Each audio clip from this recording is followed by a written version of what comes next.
Good morning, everyone. Thank you so much for joining us today. Welcome back to the webinar series on the occasion of PlayStreet's 10th year anniversary.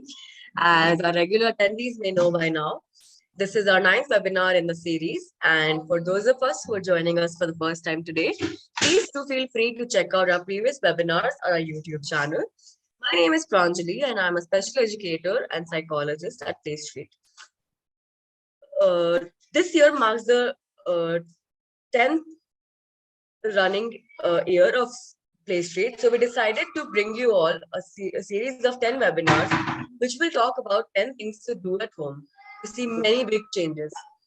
And as you all know, PlayStreet is an organization that provides educational services to help the child with special needs become independent and live up to their full potential. We also offer parent empowerment programs, integrated schooling programs, and a variety of clinical services. So today's expert is Juanita Serena Martin, who will be talking about importance of music, movement, and art, and how to incorporate them into our daily lives. Juanita is a psychologist and a special educator at PlayStreet. She is also the school coordinator and leads learning through rhythm and movement under the guidance of Ms. Serena. In addition, she has also completed courses on learning disabilities and art therapy. She strongly believes that autism is an expression of neurodiversity and that every child is unique. I will now hand over to Juanita, and if you have any questions, kindly use the chat box. We'll have a small Q&A at the end of the webinar. Juanita. Good morning, everybody. So as Pranjali said, that today we are talking about music, movement, and art, and how important all three are, and how we can incorporate this into our everyday life. Okay, so let's begin. Integrating what we have learned previously about the importance of guiding relationships and motor planning, music, movement, and art is essentially a practical, interactive, and an engaging tool that we can use to build guiding relationships while working on motor planning as well. So in case any of you have not watched the webinar on motor planning or guiding relationships, please do go back and watch them. They're on our YouTube channel. So you can watch that. Let's begin. So the first thing for the day today is movement. Why is movement so important? As it's written here, movement is food for the brain. Let me explain that a little better. So it essentially helps to keep the brain active, and it is also a form of energy release. So every movement, whether it is done consciously or unconsciously, is always purposeful. Movement can also help connect the body and the mind. So in children with neurodevelopmental delays, there is usually a mind-body disconnect. So what that means is your mind is thinking something, but your body is just not able to comply and do what your mind is thinking. So if you want to get a cup that is in front of you, your brain is telling you to do it, but your body does not have the coordination or, say, the muscle strength to do that. So movement helps to strengthen all these things. Movement can help with coordination. So any movement, be it clapping hands, catching a ball, dancing, all of this, it requires the body to coordinate and make that movement. So practicing movement and integrating it in your daily life can help with strengthening coordination. Another thing it helps with is strength. Movement can also increase muscle strength and core strength. So if you've seen any kids who are very lethargic, they just, flop down on the floor, or they get tired very easily. This could be because the muscles are not strengthened well enough. So movement can help increase strength as well.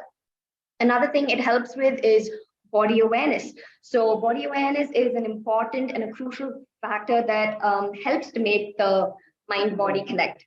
Motor planning as well is something that movement can help with.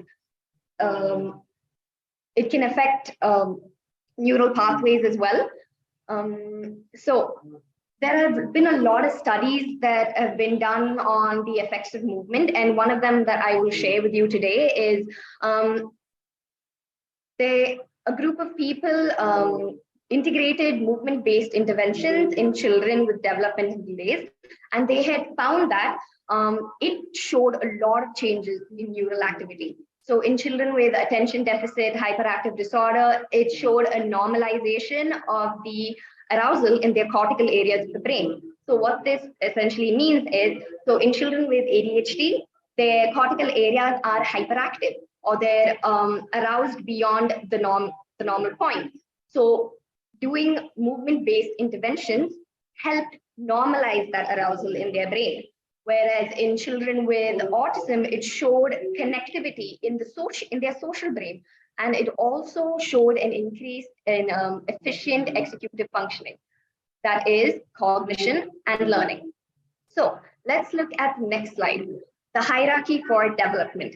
If in our previous webinars, if you had attended them, you would have seen this hierarchy, and basically movement helps with developing this hierarchy in a developmental way, basically. So as you can see, the top of the hierarchy is oral motor development, which is jaw, lips, and tongue, all of this which is needed for speech, right? But that is at the top of the hierarchy.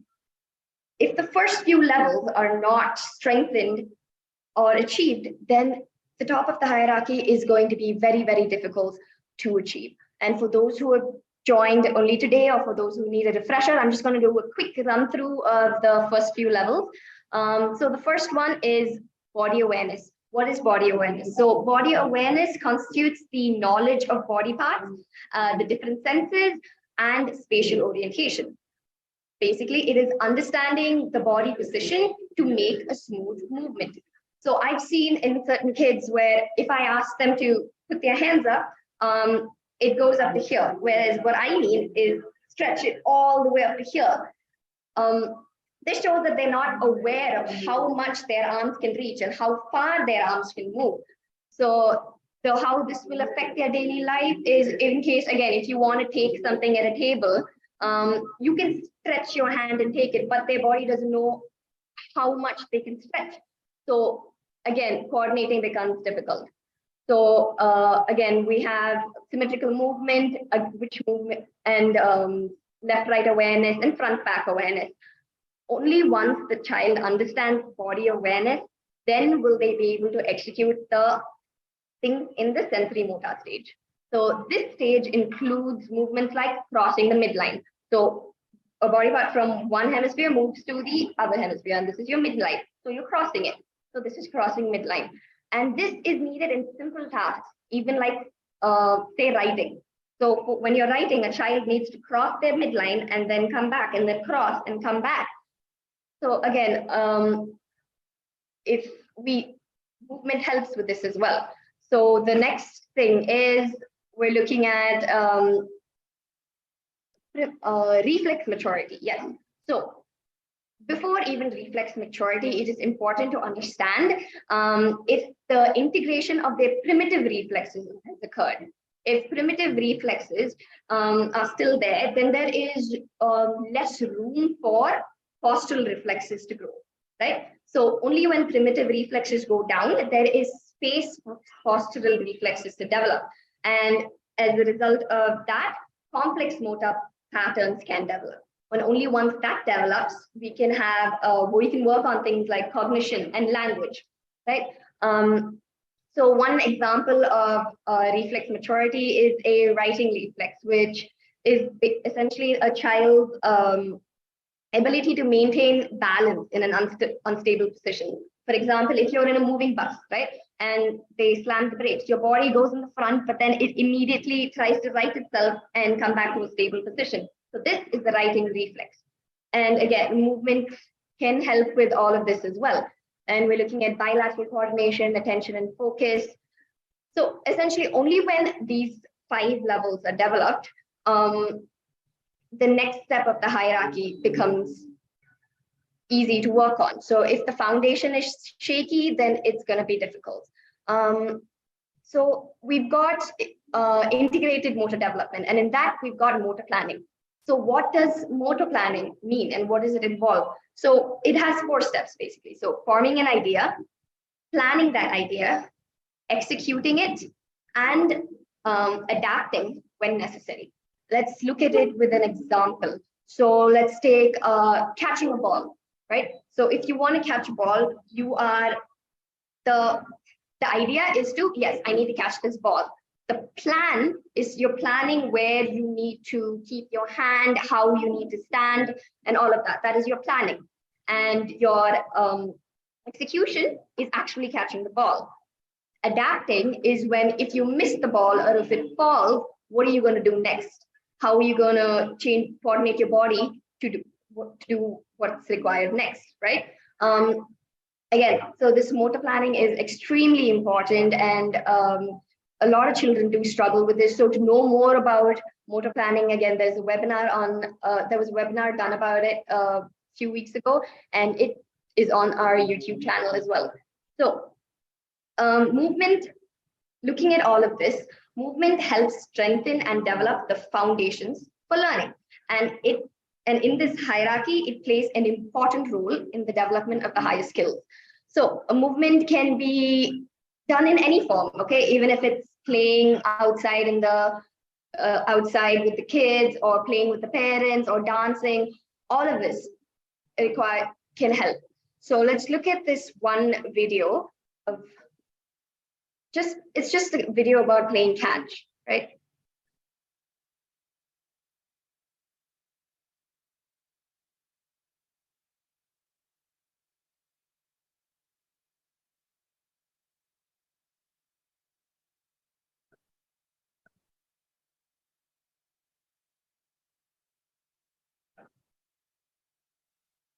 Okay, so in this video, what we have seen is, right, so this child is playing catch, and let's look at all the things that are involved in this hierarchy based on that video. We've got left-right awareness that the child is working on, front-back awareness, they are crossing the midline, we've got bilateral coordination, attention and focus, because the child needs to be focused to catch the ball, right? And we've also got motor planning, we've got eye-hand coordination, postural management, balance and equilibrium. All of this with just a simple game of playing catch, we are working on so many different levels of this hierarchy.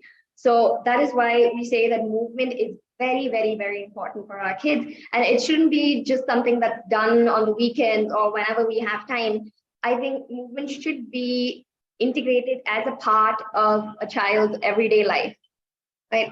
So, and now one more thing is when I take class, so one thing we tried at school was we started with half an hour of movement just before the academics. So we would play a song and we would just do different movements like stretch up and down, bend to the side, movements like that.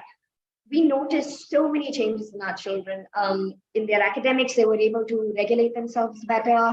They were more focused, they were more attentive, and so many changes we could see.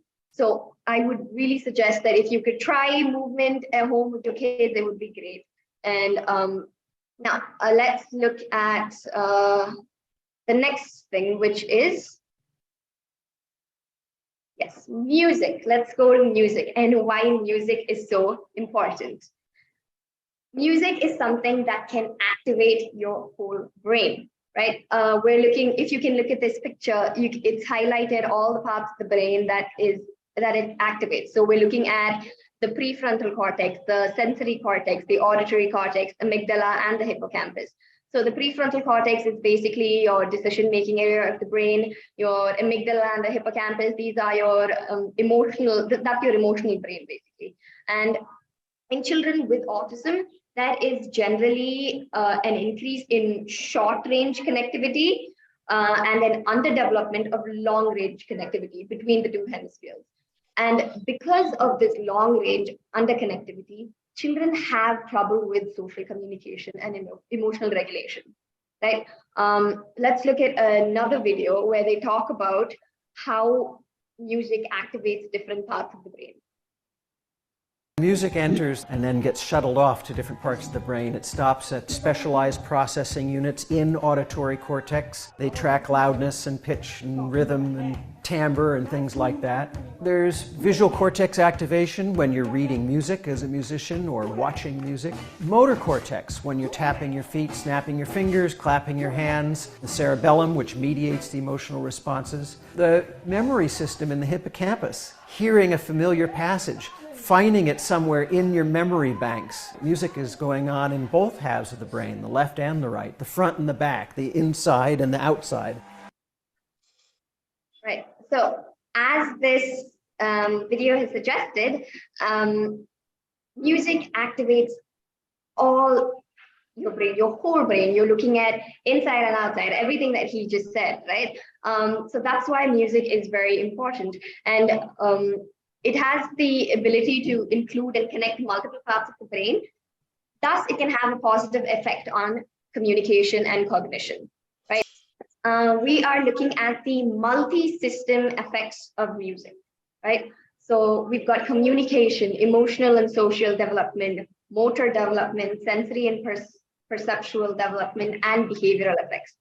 So all of this music can work on all of this, be it passively listening to music or making movements with music. All three can work on all of these benefits. So let's start with the first one, effects on language and communication, right? So the first thing is the similarity between music and language. If you think about it, music and language are quite similar in the way that they are structured. So music has individual notes that make up a tune, and language again has individual sounds that make up a word. So because of this similarity, transference of skills from music to language is easy. And since they are so similar, they are also processed in the same part of the brain. So music and language systems share common neural substrates. For example, the secondary auditory cortex and the corpus callosum are all involved in both music and language processing. So musical training can lead to structural changes in the areas of the brain that are important for both auditory processing and for language processing, because again, they share the same areas, right? So a recent study that was done showed that active music therapies which involved music making or singing, led to significant improvements in verbal communication skills and non-verbal gestural communication skills in children with ASD.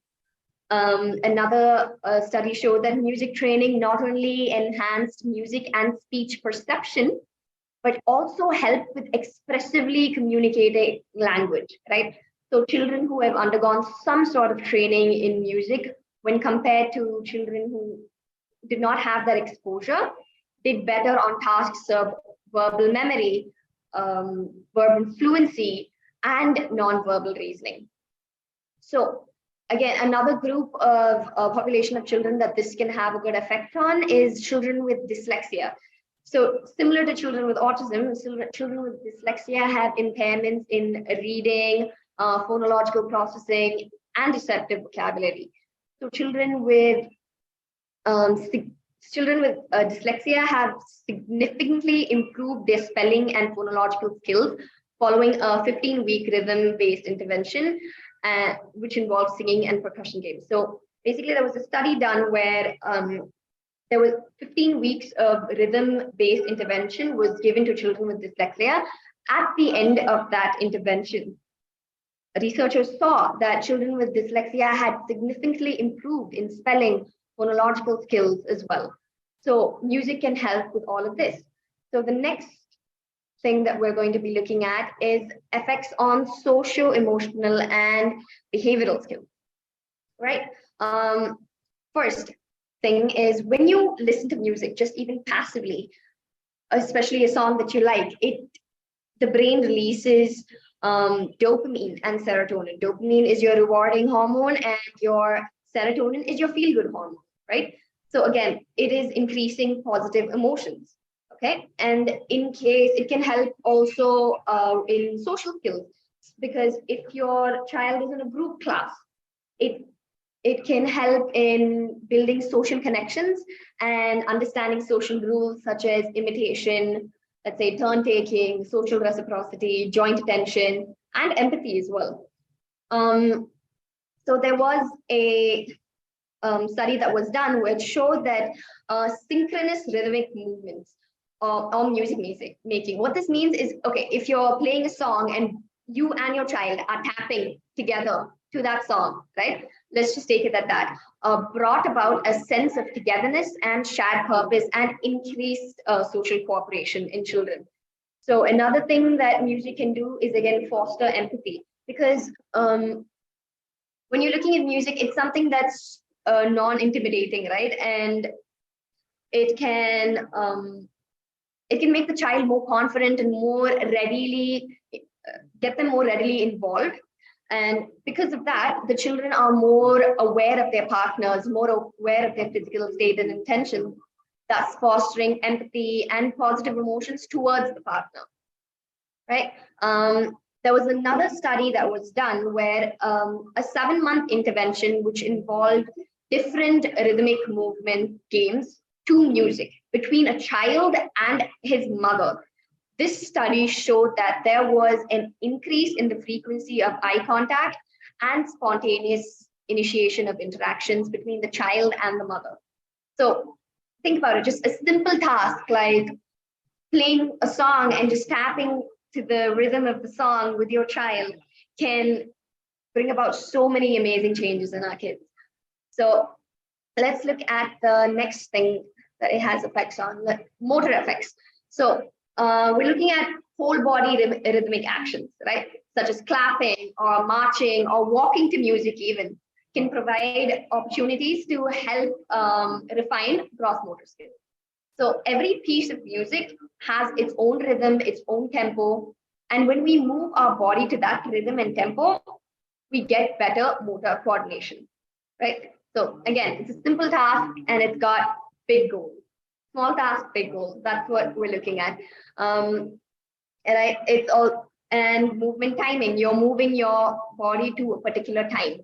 So it works on that as well. And the next one is ideation and creation.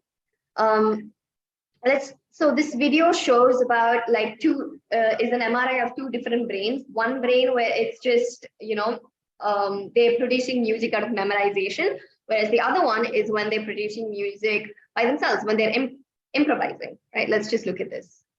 Now watch what happens to his brain. The areas that were active before, the ones that deal with motor skills and sounds, are even more active. But see how there's way more blue in the front of his brain? That's the prefrontal cortex, and it's associated with effortful planning and conscious self-monitoring. Okay, so this video shows that yes, learning about music and all of that can have so many good effects. But then once you take that one step further to ideation and creation, it can do so much more. So once children have a basic understanding of rhythm and music, they can be encouraged to create music on their own. And you should definitely encourage that. And when they do create something, tap to a rhythm by themselves, acknowledge that, right? So this can again increase a sense of autonomy and boost their self-confidence. Yes. When children are able to create movements on their own as well, it is using the part of the brain that is involved in problem solving and dynamic thinking. So in everyday life, we do need problem solving. So if there's a problem, we need to know how to solve it. We can't just work on memorization because some problems will have different answers that we haven't seen before. And that's where dynamic thinking comes into play. So doing something as, just creating music by yourself, because they share the same areas in the brain, this will translate into problem solving and dynamic thinking. So the next one, yes, okay. We are going to do something together. If all of you can turn on your videos and stand up, it would be great. We're doing a song together and we're going to see how music and movement, when they're put together, what changes they can make. Yeah. So can we all stand up?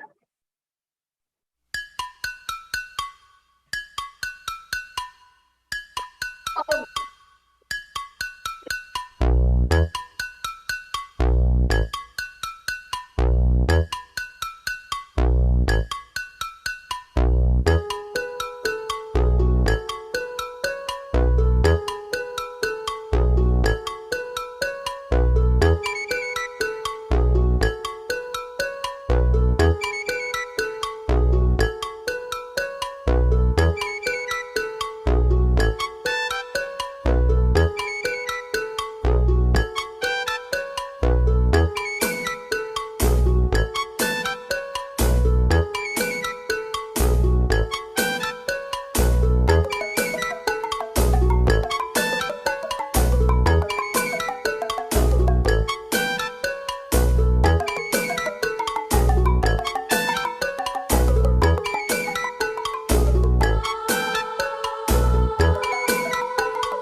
Okay, so this was a song that is taken from this program called Autistic Movement Therapy, where they incorporate music and movement to bring about changes in children.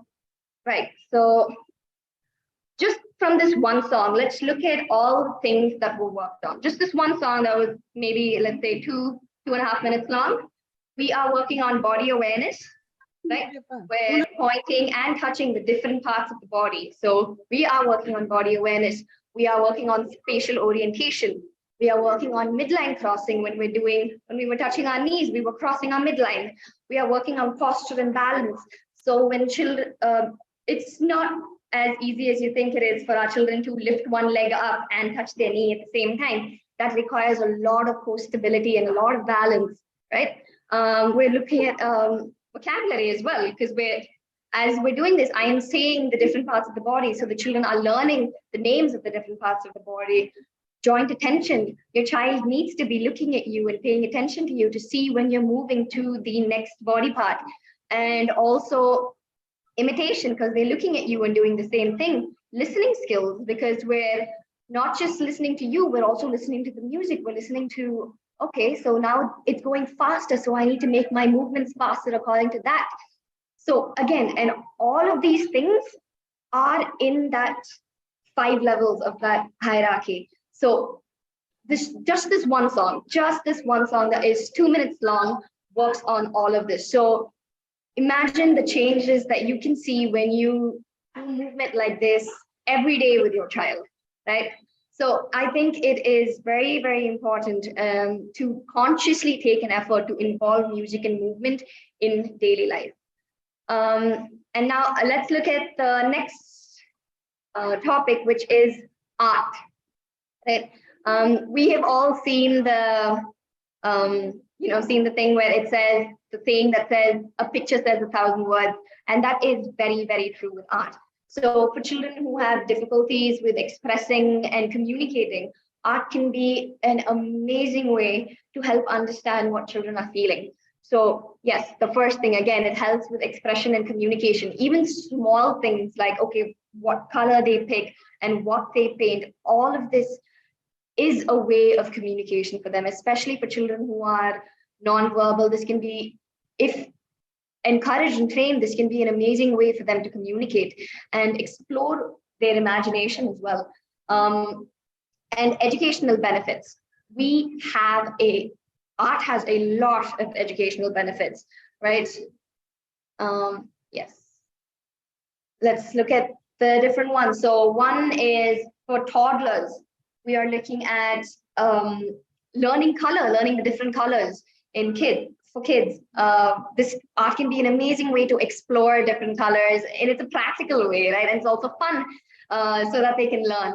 And another thing is, again, as you can see in this thing, we've got counting.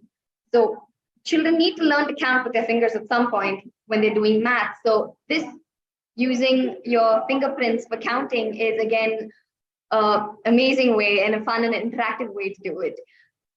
Body awareness. Body awareness is also, when children learn to draw stick figures, they are learning where each body part goes. So again, we're looking at body awareness that is worked on. And when you're painting, you do need like grip. You're working on fine motor skills that is needed for writing, essentially. There is another program called Handwriting Without Tears, where initially when they start just with coloring, because the motor control that is needed to write, all of it begins with, okay, can I color in between these lines? So that's where it starts. So please encourage your children to color, because that really will help when they start learning how to write. Right. Another thing it can help with is exploring their imagination and improving their self-esteem. So when it comes to art, there are no restrictions. Children can paint whatever they want to, whatever they're feeling, and whatever they think even if they're painting an animal, whatever they think that animal looks like, right? We're exploring imagination. So, and self-esteem as well, because at the end, they have final product that they can call their own and that they made themselves. So that, again, will be an incredible boost of self-esteem. and improve sensory regulation. So children who are sensitive to particular textures, the skin art can be a fun and playful way to slowly introduce these textures for them. So you can have foam painting, finger painting, sand art, and messy art. So it helps regulate their sensory needs. One tip that I would like to give you is try to find a medium that your child is comfortable with at first when you're first bringing this in. So some children may not be okay, I'll just give you a brief about the two different mediums. You've got structured medium, you've got an unstructured medium. So structured medium will range from, like, I would say, crayons, color pencils, all these are very structured mediums because you have a lot of control over them. Whereas paint, when you move,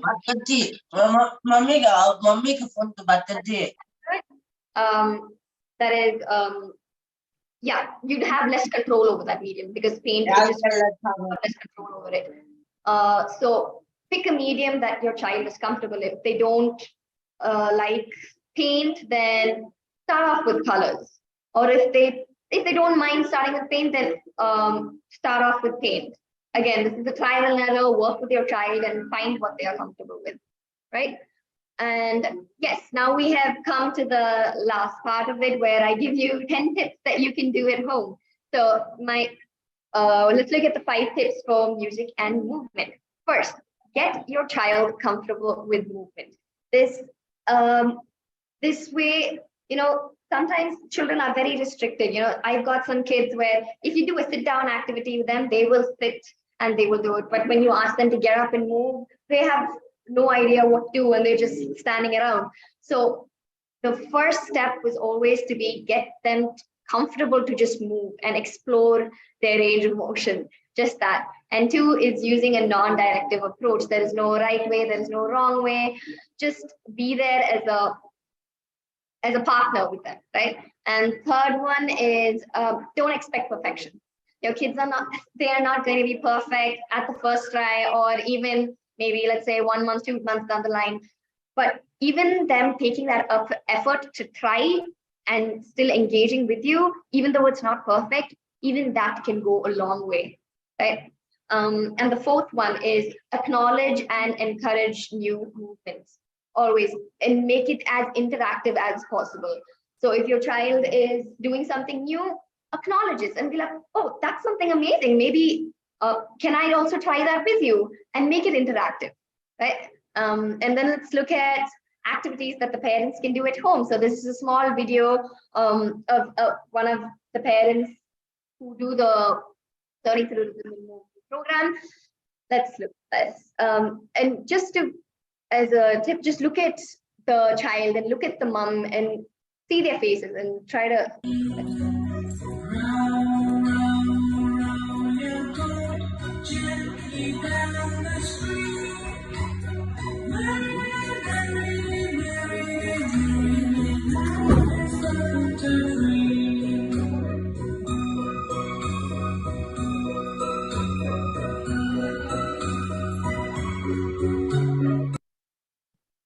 Right.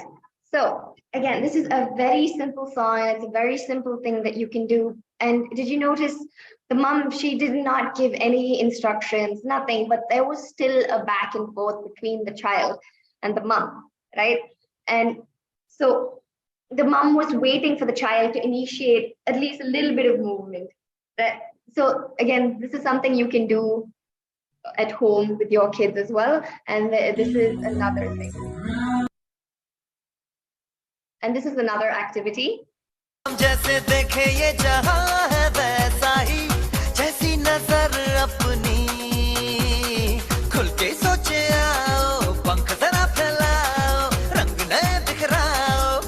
चलो चलो नए ख्वाब बुन ले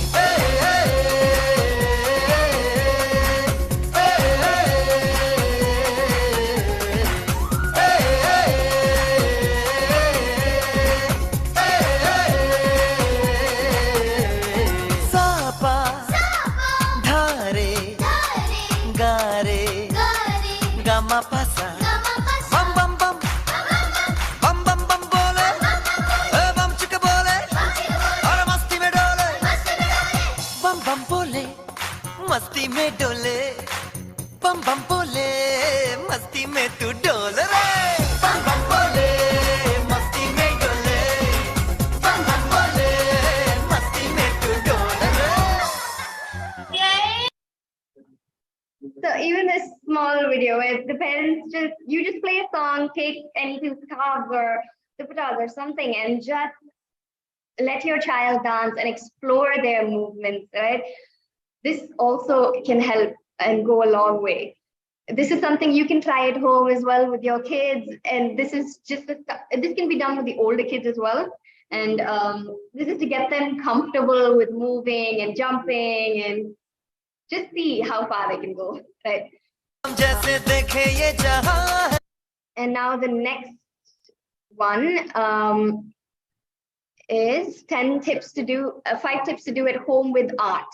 So one tip is to move, again, like I mentioned, the structured and unstructured medium. It is usually better when you move from a structured to an unstructured medium because the kids have more control over a structured medium, and an unstructured medium is too loose. It can spread really easily, and that might bring about some frustrations because it won't look like what they want. So start with something unstructured and then slowly bring in unstructured mediums.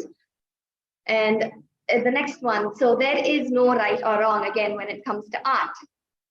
It is them expressing what they're feeling, and that is it. There is no right or wrong.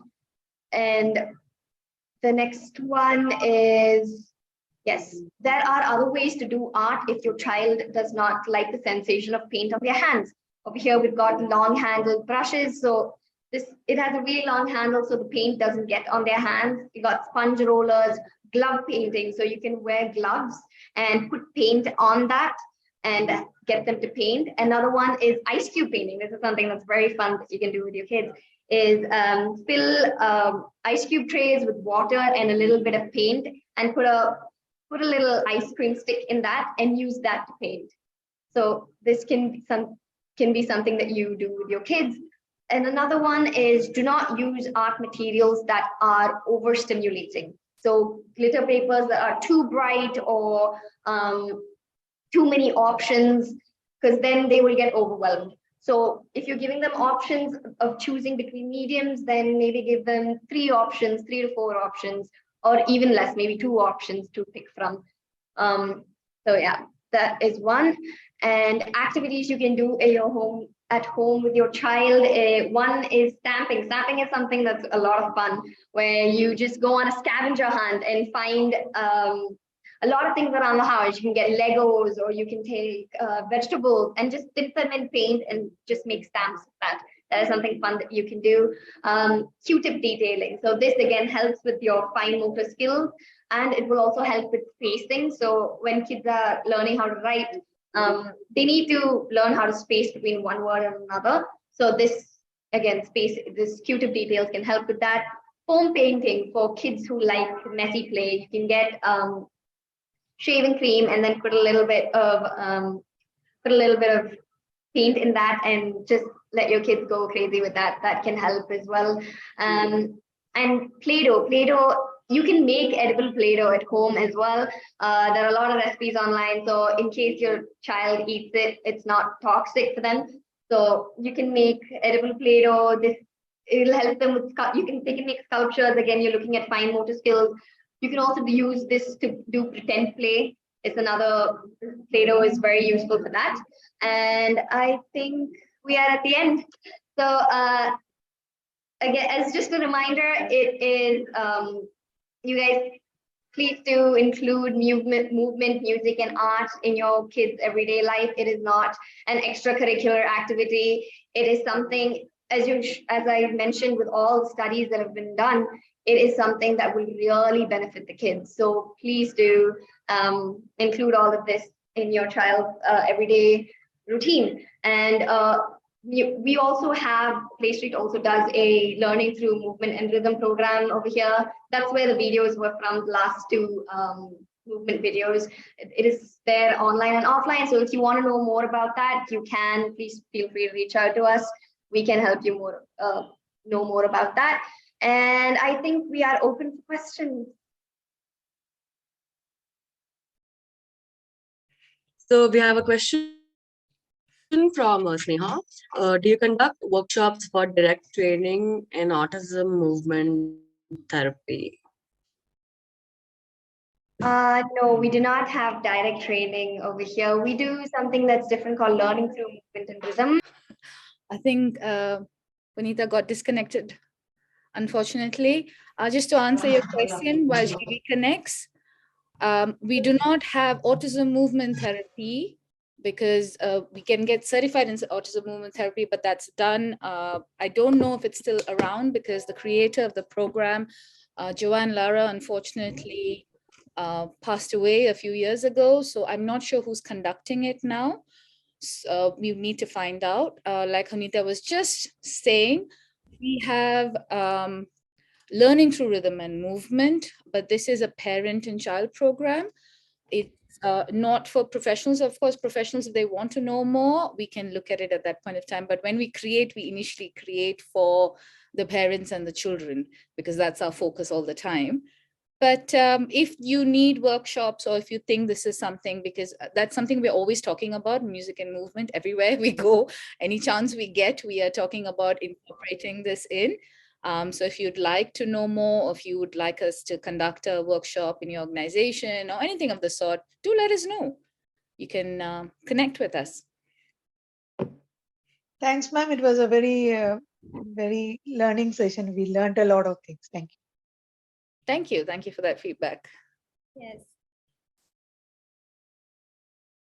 And the reason we talk so passionately about this is also because we've seen the changes in the kids with our own eyes, and we've seen how it impacts their lives as well. So that's why we talk. We had to make this a part of the webinar series. And ma'am, one more thing. Could you please give me some tips for who my kid is just a young teen, or not for toddlers?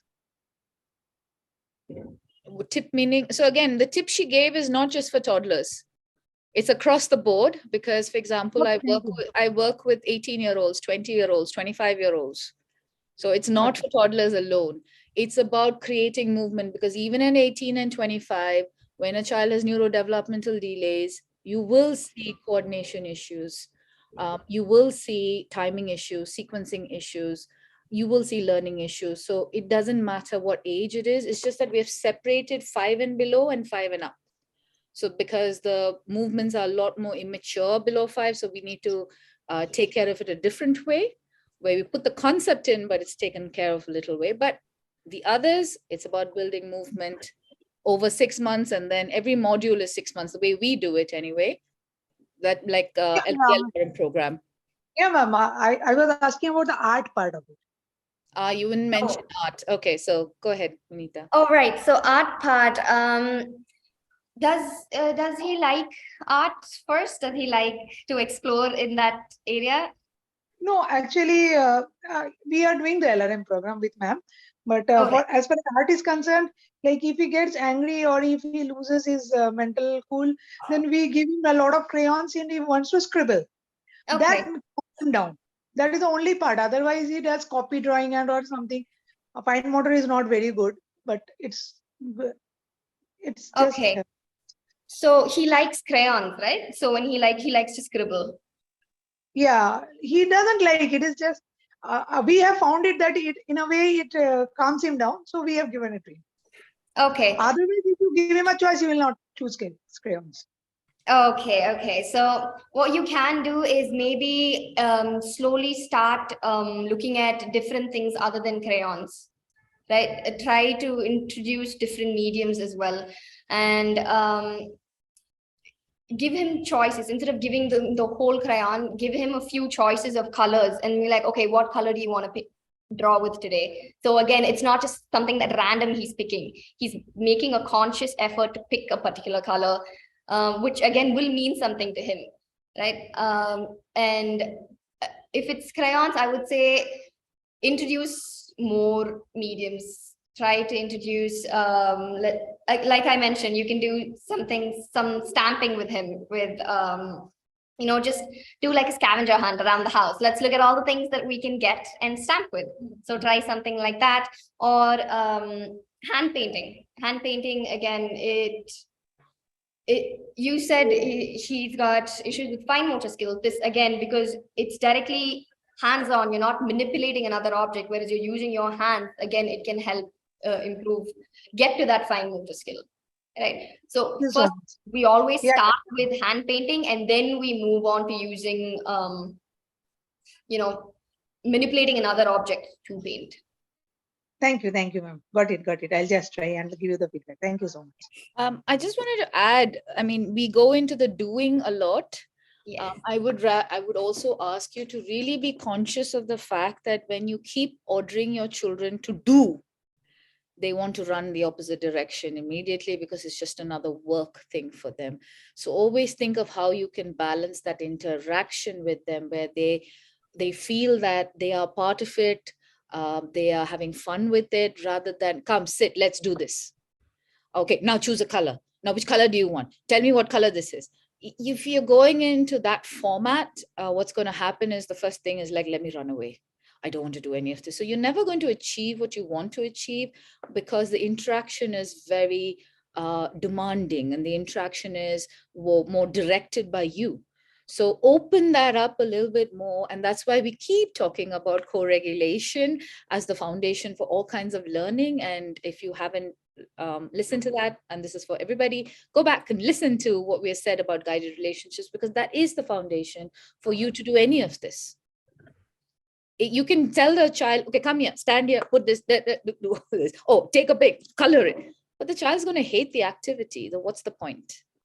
So think of it also that way, that the framework you create. Yes, ma'am, I got it. It's absolutely. I have to relearn and undo. Yeah, it's always us who have to relearn, not our children. We've all had to relearn. That is true. So next week, we're going to be having the topic of mental health of caregivers. And I think this is very important, because a lot of times we focus on our kids, that we forget our mental health. And kids can notice when we're also off, right? Our mood and situation affects them as well. So this would be really useful and informative. So please do join us next week for this. And also all our social media links are in the chat. So if you want, you can join all of that. And this recording will be uploaded on YouTube. So if you want to go back and listen to this, you can. Or if you feel like you should, if you know somebody who would benefit from it, please do share it. And any more questions that you have will be answered in the comments. Yes. Thank you. Bye. Thank you.